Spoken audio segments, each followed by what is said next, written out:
This is Keegan. I'm Christina. That was weird. I was like, I don't know what to do. When one thing gets thrown, I'm completely like off my game. You like, said this is not I am. What am I going to do? Panicking. Ladies, I have a really important question for you that I found on Reddit. Okay. Under the subreddit Bad Women's Anatomy. Oh no. The question is, ladies, is it common to have upper vagina? I don't. Quotes. Wait, what does that mean? Okay, I need more information. I need a diagram. Can you please? Sorry, what? This is a 28-year-old female. It says, "Hi, I recently discovered that I might have a front vagina. Oh no. This came about when my partner and I tried doggy and realized the vagina wasn't back enough for him to penetrate. In missionary, we realized that he has to make extra effort to put it in. According to him, it's like I have an upper vagina. Is this common? He is my first partner. I'm not his first, so I take it from his experience that this was not normal." Well, first of all, never do that. take it from a man about what is normal. We have learned that they don't know like anything. No. Yeah. So first of all, Yeah. And she's asking if anyone's sharing the same experience. The very first thing I thought is that he is trying to blame his poor performance on her. Yeah, I mean, and honestly, like there is some maneuvering that sometimes needs to happen. Sure. Like sometimes you need to like arc your back in a certain way. Yeah. Everybody's anatomy is different. It doesn't mean that it's like the basic anatomy is the same. Exactly. However, You can't. You're not going to have a front or upper vagina. It's not here. It's not your belly button, right ma'am. under the belly button. Yeah, Oh, yeah. no. I would need. I would need to see examples. Does he like think the someone- butthole is the back vagina?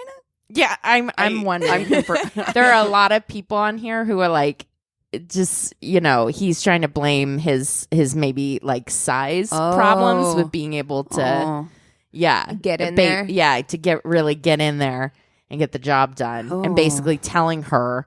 So she's going around thinking that she has a front vagina. There's only one way to solve this. Break up with your boyfriend and go find somebody else to have sex with. That's and exactly right. You need more data to, draw from. There needs to be a larger pool. We are talking about scientific method Yeah. here. Yeah. Really. Yeah, truly. Yeah. Put yourself a chart together. You can't draw a conclusion based on. Right. Also, go to a gynecologist.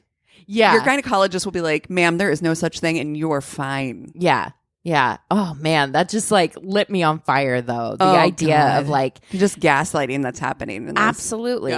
Yeah. I've had that situation before, and that like I was at fault for, the sexual fail. And it's like, it's a combination of two people, like two people one of our working friends, together. Yeah, everyone's anatomy is different. Like that's just the truth. It's not wrong. It's not bad. Everybody's situation, everybody's bits look different. Okay. One of our friends had shared that with us, that what her ex-boyfriend before she met her husband now, like literally kind of just body shamed her so awfully. Not that even kind of did. No, fully body shamed her so awfully that she really did think there was something wrong with her. And so she was so apologetic when she met her husband that it was almost awkward for them to initially have sex. And he's like, "What are you talking about? You have an amazing body." And she just was like so like caught in this like loop of being told that there's something wrong with her. Well, I really feel like you can't win because like that, not to put like her information out there, but like that was to do with her breast size and her breast size being like large. And like,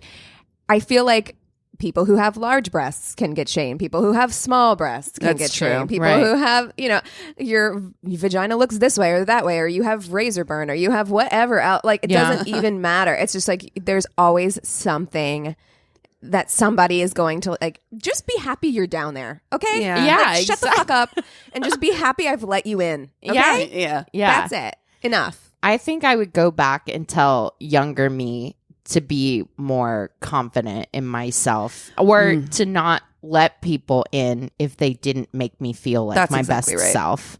Yeah, because I let in a lot of people that were trash. Absolutely. Well, yeah, I just saw a TikTok where this woman was talking about like, you're a 10. Like, you're a 10 to somebody. Like, there is someone out there who's like looking at you and is like, oh my God, that would make my whole entire fucking life if I could just like be with that person. So you might look at somebody and she's like, you might look at me and be like, that girl's a 6. but to my wife, I'm a 10. You know what I mean? Like, so stop. It's problematic across the board. I think sex is one of those things that, you know, and we've talked about this before. Like you said, I've let a lot of things pass the gate that should not have been. But I think that all that stems from, you know, a personal self-worth, which is why I think that we saw that an insurgence of like make women feel ugly, because then they'll lower grinds them down so that they don't feel worthy, and it'll make it easier for you to get on in there, you know. Guys, I got so triggered this week because Netflix just released their documentary about Woodstock 99. Oh hell no. Trainwreck, isn't it called like Trainwreck or something? Yes. I cannot watch that. And it really triggered me. At one point I got like emotional because it's so clear to me how fucking toxic that time period was. Where the late 90s and very early 2000s was so misogynistic and so toxic, hyper masculine, and so like difficult. So pat yourself on the back if you came of age during that time as a woman. I just like want to fucking commend you, because it was not a safe space for us at all. It definitely wasn't. And then on the other side of that too, it's like men who came of age during that time, the unlearning of like that toxic masculinity that was just so normalized. It happened in our really culture. quickly too. I mean, I'm a little bit older than both of you, so I kind of have a little bit more of a recollection of being of age during that time. Like I graduated in 97. I remember that. I remember the sea change that happened.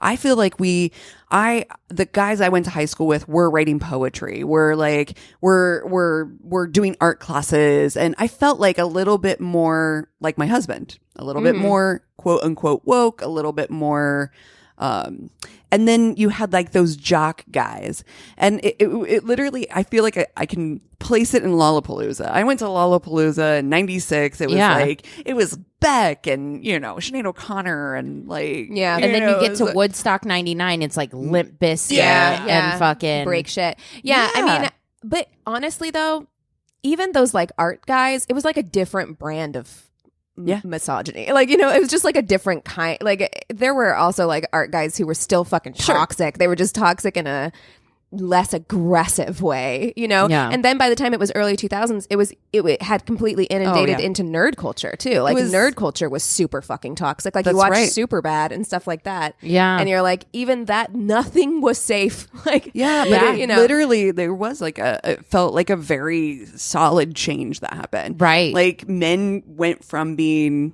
it just, I feel like I saw like that shift happen. It's like, where did these fucking bro culture guys come from? Like it was just so aggressive. It was absolutely, it was and it did not feel safe. And and then your value as a woman definitely like pervaded the culture, where it was like based on what you can do to please a man. And I really that was the unlearning that I had to, amen girl, to fucking shed for myself. So anybody that's out there, if you think you have a front vagina, dump him. That's my advice. Like, if he told you, honey, if he's trying to tell you about your anatomy and he does not have a degree or a doctorate, I'm sorry, please, and a specific one that is a gynecology one, sir. Also, just a weird thing it's a weird thing to comment on too. Like, I don't know. Like, it's like, as a woman, I'm not going to be like, your dick's weird, you know? Like, I know. Why would I?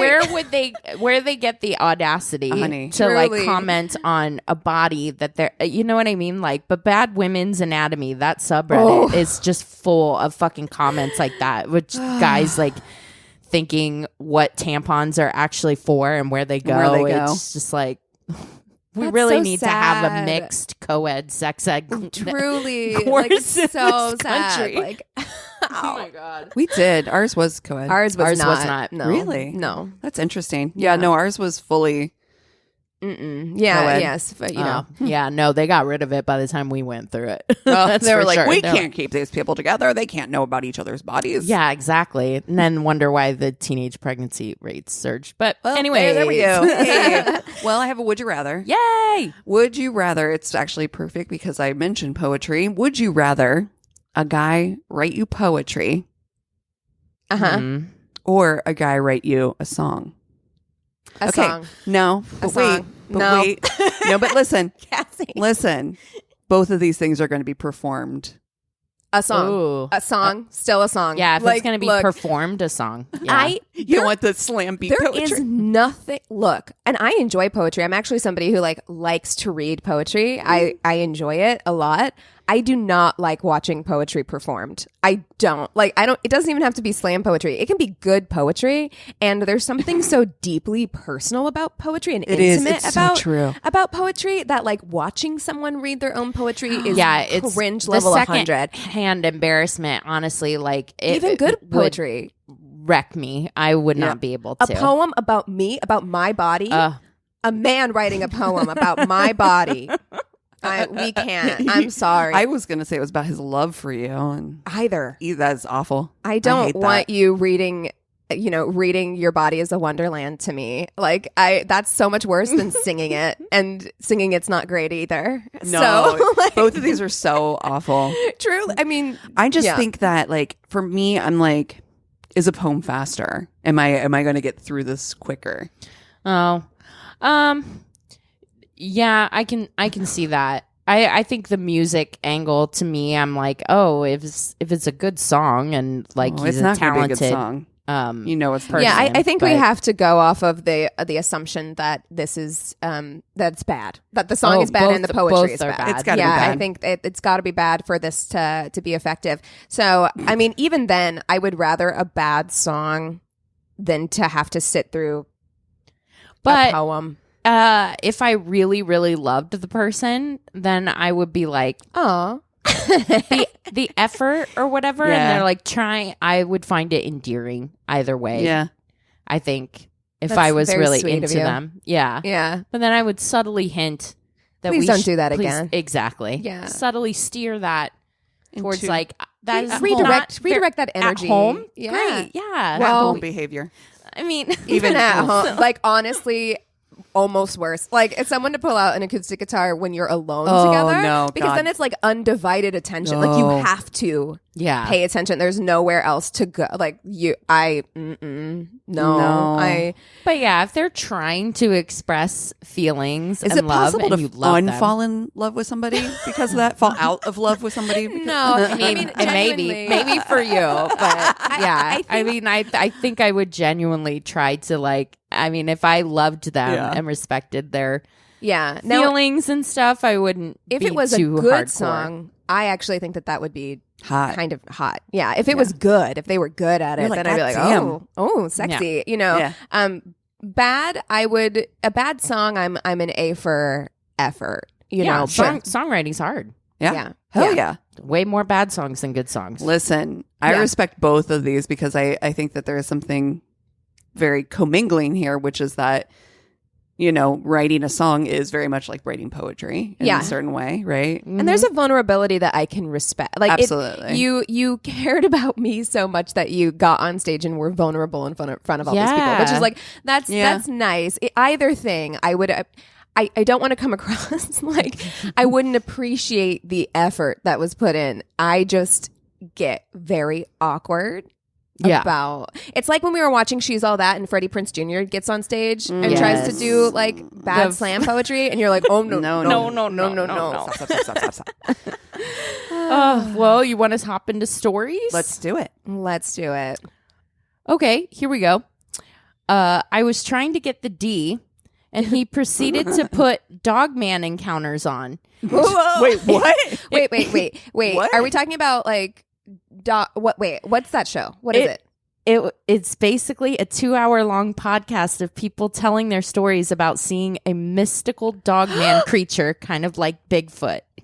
He was a really nice guy, but that Dogman podcast was a total turn off. Why? Oh my God. Why? You have to know somebody. Like, honestly, Christina, I do feel like if you were dating someone that you liked for a considerable amount of time, I feel like you could get down on the Dogman podcast. Like, you could put that on to not to fuck to, but like you could put it on like in the car or driving somewhere. You might find that interesting. But it's also you're trying to like fuck and listening to people talk about Bigfoot. No, thank you. No. Have I told you about cryptids? Would you rather? No. Would you rather have sex with that playing or the Ghostbusters theme song? Ooh. I feel like I could tune out the podcast. The podcast. Me easier. too. I think so. Too. The over and over Ghostbusters. Like, no, thank you. Didn't we have a story Yes, where exactly, somebody was? yeah. Oh my God, Yeah. that fucking killed me. Horrifying. Oh True. my God. Okay. I went out with a coworker who asked me to go furniture shopping with him because he wanted a woman's opinion when decorating his new house. He said that for taking the time to go shopping with him, he wanted to buy me dinner. I met him at his place and he drove to the furniture store. He asked for my opinion on different pieces of furniture, and if I liked anything, he would examine it thoroughly and then tell me everything that was wrong with it and why I was wrong to like it. Oh, well, no. Okay, this is already off to a great start. Then why invite me? Why Why am am I I here? here? You wanted my opinion. Why am I here? Two hours later, too late. We left the store without buying so much as a lamp. He stopped by Kentucky Fried Chicken and bought a bucket of chicken, then drove us back to his house. We ate the KFC at his kitchen floor? counter. Oh, yeah. He had no table or chairs, and then announced it was time for us to go to bed. It's time for me. Yes, exactly. It is time for me to go to my bed. Own bed. Yeah. Full of things that I picked out and I liked. And Yeah, and he's all greasy with chicken, like chicken God. slick. You know what I mean? Chicken slick. Oh my God. No to the chicken slick. True, so gross. Time for us to go to bed. More accurately, to a mattress on the floor. No. Since he had no bed. I picked up my purse and headed for the door. He was insulted and disappointed that we weren't going to end that fantastic evening with coitus. Worst part, I had to look at this moron every day at work for the next 5 years. Wow. Oh my gosh. No, I'm insulted. Yeah, I'm insulted. You would think that this could get into my pants. You said we were going to dinner. Dinner was picking up a bucket of Kentucky Fried. That was the best part of the whole fucking date. True. What are you talking about? I mean, you're not wrong. I mean, chicken slick was the best part of the whole date. Get me some so, of like, that original can recipe. I take some of these legs home for later? Amen. Original recipe, please. All right. Sorry, I wasn't even prepared to do my story because I'm just sitting here. Okay. I once had a date who told me he was in crippling debt while we were at dinner. Oh, Jesus. He then told me that he works from home, but most of the time he's just sleeping while he's supposed to be working. Oh, that's such a turnoff. Look, don't admit it. Don't ruin it for the rest of us, dude. If you're taking a nap like at home while on the job, like don't get out here and I'm too nervous. I'm say that too shit. Like, nervous to fall asleep. I mean, unless it's like lunch, like my lunch break. a lunch or break something. nap is appropriate. Yeah. But I got an alarm set. I can't be. Oh, that makes me so fucking nervous. Yeah. I'm like, my Slack would, show that I'm like not on my computer and stuff like that. Like, I can't be having that. Yeah. No, my anxiety cannot. He went on to say that he wants to have 5 kids. And then he asked me how I would feel about getting a tummy tuck and breast implants after having said kids. Oh, I just got like chills of visceral audacity. disgust. Ugh. At the end of the date, he asked if I could pay next time because it was just too expensive. I don't mind splitting the bill ever, but it left me wondering how on earth he was ever expect to have 5 kids and also pay for me to have multiple plastic surgeries so that I would look just how he wanted. He's It was expecting all you to very cover confusing. the cost of those plastic surgeries, ma'am. Surprisingly, there was no next date, if you can believe it. Oh, wow. Someone wanted like a sugar mama, pretty much. I think that obviously from experience, like that type of person and that type of entitlement is so gross to me now. So like, off-putting. Yeah, and people that admit to like cheating at their job or whatever is just like a turn off to me, because then I'm like, where else are you going to cut corners? That's right, my dude. Are you cutting corners in this relationship? Just also, believe people, you know what I mean? It's believe like, them. Yeah, you are sleeping at work, like during your job. You're again, in how do you? crippling debt. Yeah. So you're telling me that you are literally doing nothing about any of this. Yeah. You have no follow through. Yeah. And you're unreliable. Great. So why would I want to be your partner? Why would I want to have five kids with you? Yeah. And then also get a tummy tuck to look the way you want so me. that I can go to work, make all the money, take care of the kids so that you can stay at home and sleep all day. All day. Great. Cool. Okay. Yeah. Went on a date with a security guard from work. He picked me up in a really old school car, and as we were driving to the restaurant, his car died in the middle of the street. Oh, no. He told me, it's okay, he's going to get it fixed, but he ain't ever going to get a new car because all new cars are being controlled by the government. Stop. That's how Paul Walker died. Okay. Like, okay. For what? I kind of would stay on this date because I'd be like, I need you to explain that to me. I need to know everything. Yeah. Why? Why did the government feel like they wasn't needed he in an old car, like a classic car? I think so. Yes. Why? What? The next day, I tried to give him another chance, but he told me the earth was flat. No. And dinosaurs weren't real. Stop it. No. Also, again, I want to know why did we fake dinosaurs? For what purpose? For what purpose? I did hear someone tried to say one time that dinosaur bones were put on Earth by God to test your faith. Okie dokie. Also, why is God always trying to fucking trick us? Like, I know that doesn't sound very. Is very Loki nice. actually God? Loki is just okay. Okay. Wow. All right. This one I felt very relatable. It's a little bit of a longer shorty, but it was relatable to me. Excellent. Derek was new to my high school, but as a black wearing, wallet chain bearing eyeliner guy, he was automatically a part of the group I ran with. Mm-hmm. Yeah, I was one of those kids. As far as teenage goth boys at my school went, Derek was pretty cute. So when he asked to accompany me to see the new Phantom of the Opera movie, I was chuffed. The whole bus ride to the theater, I explained how much I had been dying to see the film, how much I loved the music. Lord, I might have even sung a few lines of Masquerade. I'm like, it was me. Yeah, it wasn't.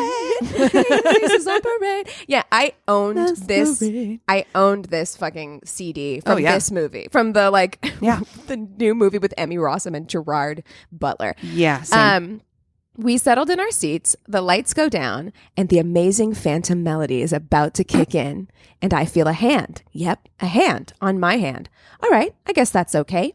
Wait. What's that? Another hand on my knee. I twist slightly to look at my date. He's not watching the movie. He's watching me. No. But at this point, there is some pretty serious chandelier action going on and a tiny wind-up monkey on screen. I don't want to miss anything. So I just go back to minding the Phantom. Not seconds later, something wet and warm smushes up against the side of my face. No. Oh, no. I'm frozen for a second because I can't believe what's going on. But the nightmare continues to become all the more real. The guy is licking the side of my face. That's disgusting. Are you a fucking puppy? So gross. 15-year-old me is having none of that crap. I push him away and tell him to stop. He asks why. Because I'm here to watch the movie, I hiss, and also it's gross. He frowns, leaves, and doesn't come back. Okay, bye. Good riddance. I suppose, just like the two leads in the movie, our romance was doomed from the start. Oh, epic. Oh, honey, I get it. I would have been like, shut up. The Phantom is on. Yeah. Just stop it. We're not licking, and also licking. Also, ew. Yeah. I can't imagine licking someone's face. Like it just mites. Just No. Dirt. No. Yeah. Sweat. No. I went on a date with a guy, and almost immediately he told me he initially wanted to go out with me because I looked like his ex. Nope. He misses. but broke up with him because, quote, he kind of accidentally cheated. Whoa. No. His dick just like got hard and fell into somebody's. Oops. Great. Yeah. Why? Oh, God. Again, also, you know what it was? It was one of those people with the upper vagina. Yeah. And he fell right in, right on top. Fell in the front vagina. Oh, no. Yeah. No, just like why are you sharing this immediately upon like on our first date? Like, why? Yeah. Who raised I mean, you? I appreciate you letting me know right off the gate who you are. Yeah, You know? exactly. Yeah, I won't time waste saver. time. Yeah. Well, he kind of accidentally cheated, but it shouldn't matter because he was going to propose to her and she was a bitch for not forgiving him. And it was a whole shit show. Wow. It just turned into a therapy session. And I just asked him, just let him talk it out until I got tired and he went home. It was kind of entertaining in the end, I guess. But he did text me the next day and asked if we wanted to meet up again. Like, what the fuck? Why would we? Why? Why would we? No, we wouldn't. Oh my God. Okay, here we go. Agreed to a date with a very persistent fella from work, and he invited me on a casino cruise. Ooh. Very Wait, The Office. sounds yeah. fun. While we were waiting in line, he told me bluntly he couldn't afford to pay for me and gamble, so I had to pay my own way. Cool. I was a little surprised, but okay, no biggie. Sat down to dinner and he talked about his mother the entire time and how much I would love living with her. No. Whoa. No. My God. No. What? That might be the biggest turnoff Ever. I've ever heard. Yeah. Ay, ay, ay. Mm-mm. They offered Dramamine and he declined, then got massively seasick. Great. No. Spent the rest of the night laying down in a closed lounge area. Got mad when I went to hang with the captain and crew. Tried to kiss me with vomit breath No. at the end of the date. Sir. My dude. Sir. Absolutely fucking not. Icing on the cake was when he flagged me down while we were leaving the island because he didn't have enough cash left to pay the toll for exit. Oh, no. Just so much. So much no. Yeah. Why didn't she kiss him? I don't understand. Oh my gosh. He picked me up to go see a movie. I picked the movie. We arrived and he found out it was rated R. Ooh. He freaked and told me he had to call his mom No. to get No. permission to watch it. No. He did. She said no. Date ended. We were both 21. No. You got your numbers confused. They were 12. I gotta call my mom. I have to call my mom. 21. Oh, my I swear to God, if Dylan had called me at 21 and Mommy. asked, I swear to God, I'd be like, I would also tell him no because I'm like, no, get off this fucking phone. Can you I imagine? can't. I mean, I again, can't. thank God that happened on a first date, so you know exactly what it is. Right. That like his mom is still tucking him in at night. Oh, no. 21. No. Cutting the crusts off the sandwich. Oh, making no. sure she cuts it diagonally. Yeah, Oh, yeah. I wonder if this is the same person. From mine. Yeah, from yours. It was like, you're going to love living with my mom. I mean, she doesn't let us stay up late and watch rated R movies, but like, other than that, she's great. She's great. She's Yeah. great. Yeah. Oh, no. She makes really good spaghetti bolognese. I like the way she folds my t-shirts when she does laundry. Oh, no. Oh, no. What are his sheets? Okay. Star Trek? What is worse though? Okay. Would Okay. you rather? A guy that is like really like that, like Keegan's story with his mom, where his mom takes care of everything, or the guy that's like, ugh, fuck you, mom, like fucking mom, like which is worse? God. I hate a mama's I mean, boy, hate but both. I hate both. I would not be with either of these people. I wouldn't just be want it with to be known. either of them. I wouldn't because ew. But I would if I had to gun to my head. Yes. I'd rather be with the mama's boy than Same. with the guy Same. who's like Same. because that's indicative of how he treats all women. That's First exactly of all, right. And secondly, like it's usually guys like that are usually like they have moms who are very over like who do too much for them. Right. Right. So then I also know that you don't know how to be fucking grateful either. yeah. So Yeah. Yeah, it's a bad sitch either way. Yeah. But yeah, a dude's relationship with his mother, I think, is very indicative of how they will. Yeah. Also, with their I partner. feel like the guy who's like, fuck you, mom, like that guy, his mom has put up with that behavior from him for a long time. And she also, that strikes me as the kind of mom who is going to fucking hate any girl that comes home. But so is Mama's Boy. Well, but the one with fuck you mom is actually going to resent like another woman setting healthy boundaries and trying to, I think so. Yeah. Yes, that's a I hate it Both all. of it. I noticed how you didn't give an answer, Cassie. So you're I agreed with you. Oh, you did? Yeah. You're like, maybe they won't notice. Yeah, no, I agreed with you because I do I as well. I would much rather deal with I can't, to me that's anger issues. There's a deep resentment and anger there that is and he's going to treat you that way. Absolutely. If he hasn't yet, he will. And to be fair, the other guy is going to also treat you how he treats his mom, which is like a maid. Yeah. But I would rather be somebody's maid than somebody's whipping boy. And I won't be somebody's fucking maid. Right. I'd be like shape up or ship out kind of thing. But one's more aggressive and dangerous. Yeah. I think that's the thing. Definitely. Same. Yeah. Well, hey, if you guys have any stories, be they short or long, go to our one-stop shop of website. It's myworstdatepodcast.com. And we love you so much. Cheers.